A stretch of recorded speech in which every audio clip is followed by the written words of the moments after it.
namin sa inyo yung mga pinakamurang technique sa paggawa ng pagtataniman natin, yung tinatawag na Kratky method sa hydroponics.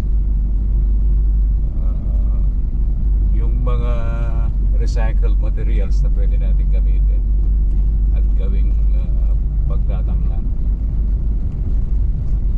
So andito tayo ngayon sa Sakahan. Yung bayan kasi namin is pinaka produkto namin dito is through farming, fishing, saka furniture making. Ayan, sa kanan natin is mga cauliflowers. Ano na yan, due for harvest na yan this month.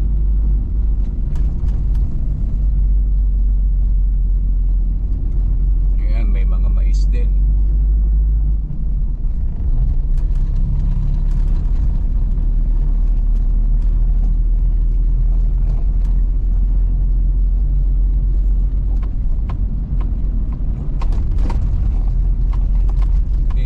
Banda, mais, cauliflowers.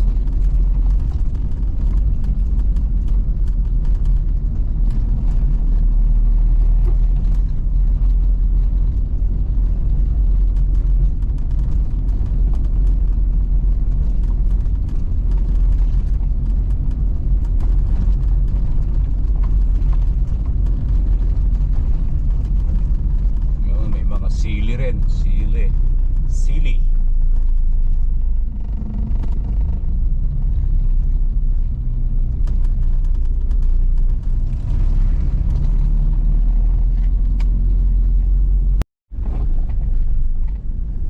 Ito, may mga ani sila ngayon, no? Ibibiyayan sa Manila. Ayan.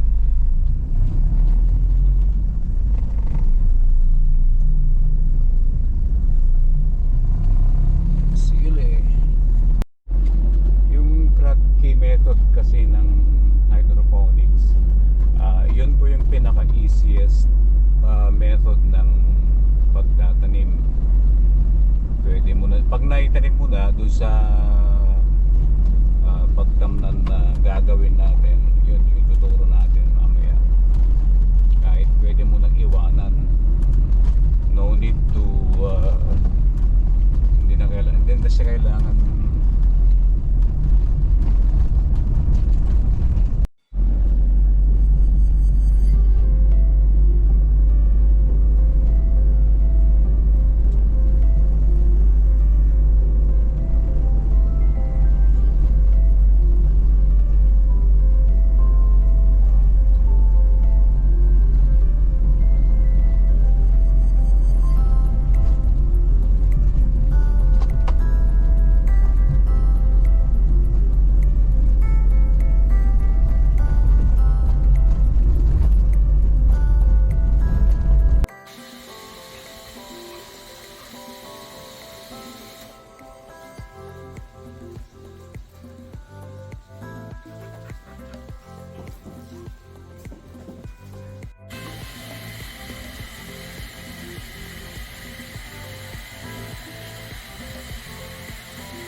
Ito yung mga styrobox na pinaglagyan ng mga imported na prutas.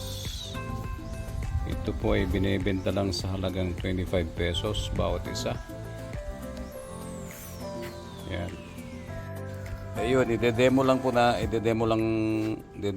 po natin kung paano bubutasan yung styrobox. Kung wala kayong pangbutas, pwede po itong kahit lata ng kondensada pwede. Ayan. Demo ni Kuya Sari kung paano bubutasan yan.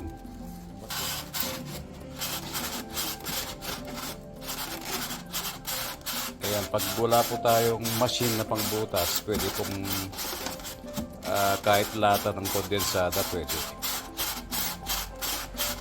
Para hindi na tayo gagamit ng kuryente. Ayan lang po.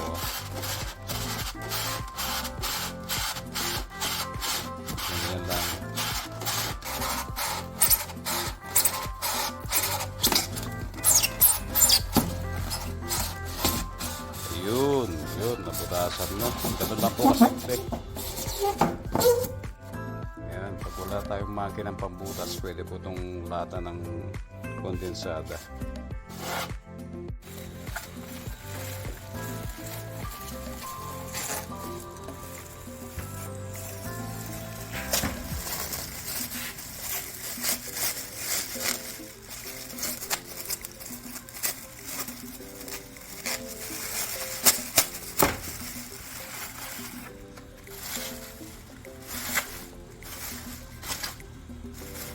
Hindi, isuko mo, kurada mo.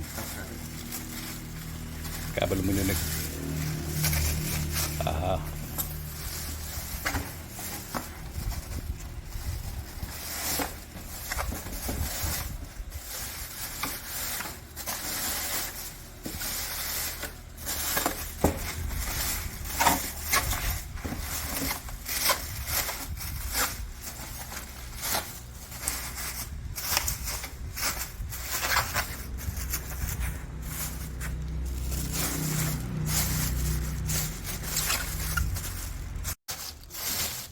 yan po yung gagamitin natin pang sapin para parang liner ng styrobox. Paglagyan ng tubig. Ang ginagamit namin ngayon yung yung trash bag. Mura lang po to, siguro mga 5 pesos yung isa. Ang size niya is large. Ayan. Lalagyan natin ng tape. Simpay basta.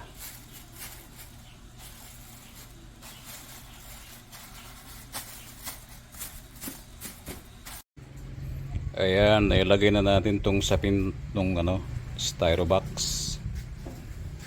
May liner na siya. Tapos na to. Pwede na siyang gamitin.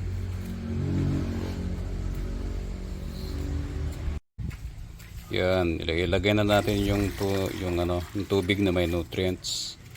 Yung natimpla na, yung A and B. Ayan.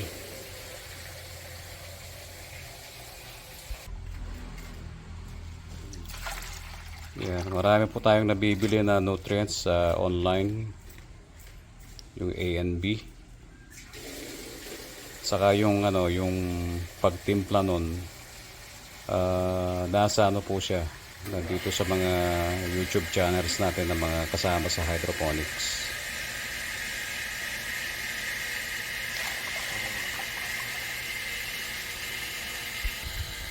I-demo rin natin yung yung pagtimpla ng A and B na nutrients. Ito po yung gagamitin natin na medium na pagtatamnan. Ganito po siya. Yan. Ituturo po namin ngayon kung paano siya bubutasan. Okay? Ayan, gumamit tayo ng soldering iron para dun sa pagbutas ng styro cup. Pero pag wala naman kayong soldering iron, pwede po yung yung cutter. Ayan, ginagawa ni Kuya Sunny. Ayan, madali lang butasan.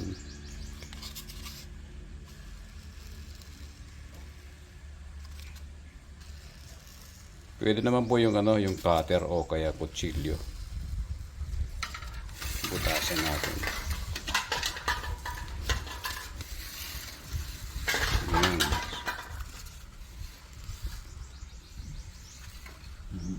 Ang halaga nitong styro cup na to, mga lang po ito, mga 35 centavos bawat isa. So mura lang siya.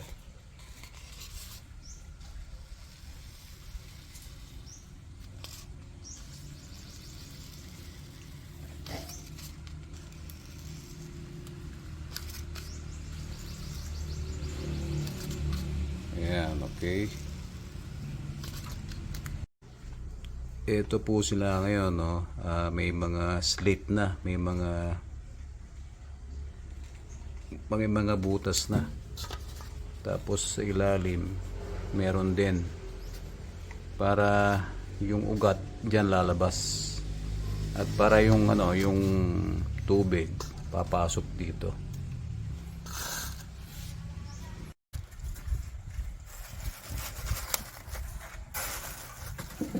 Tapos po i-check natin yung lalim ng tubig.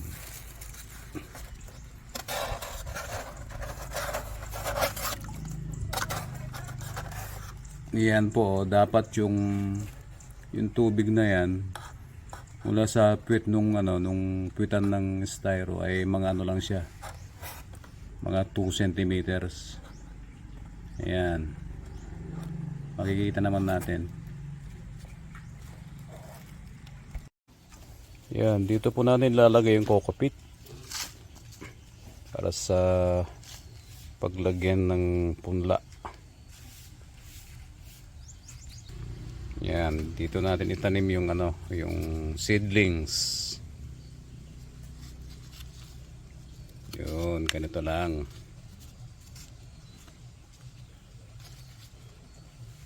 Okay.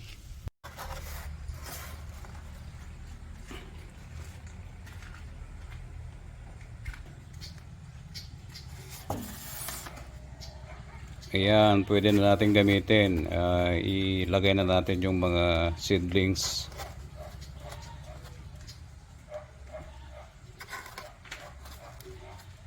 Ayan.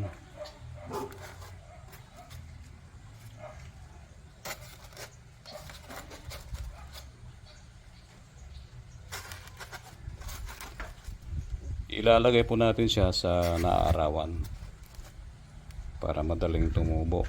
Kasi yan po yung requirement ng lettuce, yung may araw. Okay. Ito na po yung lettuce natin after 2 weeks.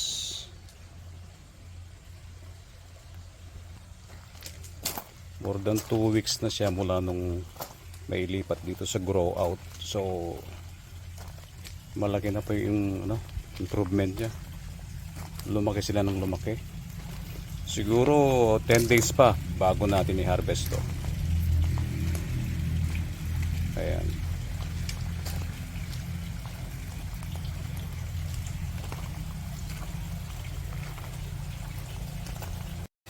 Ito rin yung mga kangkong na itinanim natin last week. 1 week na sila pero malalaki na